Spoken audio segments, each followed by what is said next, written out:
শায়েখ আহমদুল্লাহ, আপনার কাছে আসছি যে আমাদের সমাজে আমরা দেখি যে মৃত মানুষকে নিয়ে কিছু আমাদের সমাজে কিছু প্রচলিত প্রথা যাই বলি না কেন এমন কিছু ব্যাপার আছে।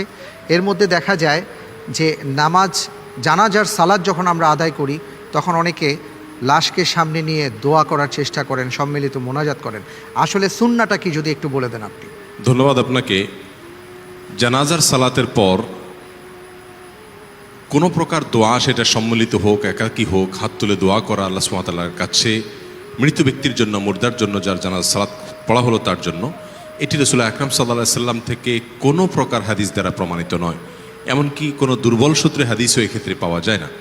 আর এই জন্য পৃথিবীর প্রায় সকল মত পথের প্রসিদ্ধ যতগুলো বলয় আছে মুসলিমদের, তার সকল ওলামা একরামের ঐক্যমতেই এই বিষয়টি বিদআত। মজার বিষয় হলো কয়েকটি বিষয় আছে যে বিষয়গুলো খুব হাতে গোনা, এগুলো বিদআত হওয়ার ব্যাপারে প্রায় মতপার্থক্য নেই বললেই চলে।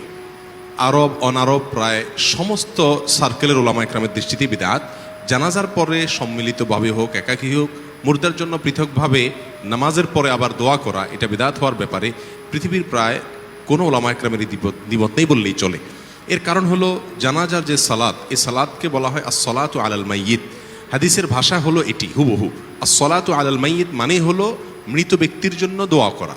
তাহলে আমরা এই সালাতে আল্লাহ সুবহানাহু ওয়া তাআলার প্রশংসা করে তারপরে দুরূদ পড়ে এরপরে আমরা মুর্দার জন্য দোয়া করছি আল্লাহুম্মা গফির লি হাইয়িনা ওয়া মাইয়িতিনা, পুরাটা।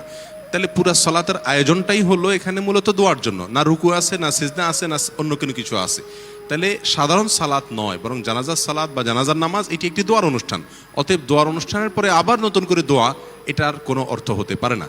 তবে এখানে একটি বিষয় জেনে রাখি, সেটা হলো জানাজার পরে যখন দাফন করা হবে, তারপরে কবরস্থ করার পরে কবরের কাছেই কেবলার দিকে ফিরে মুর্দার জন্য দোয়া করা, এটা রাসূল আকরাম সাল্লাল্লাহু আলাইহি সাল্লাম থেকে প্রমাণিত আছে।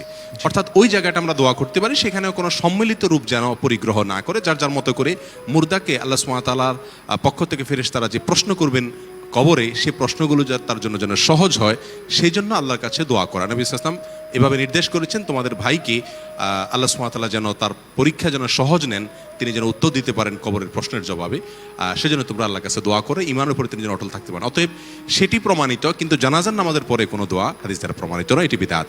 জাযাকুমুল্লাহু খায়রা। বারাকাল্লাহু ফিক।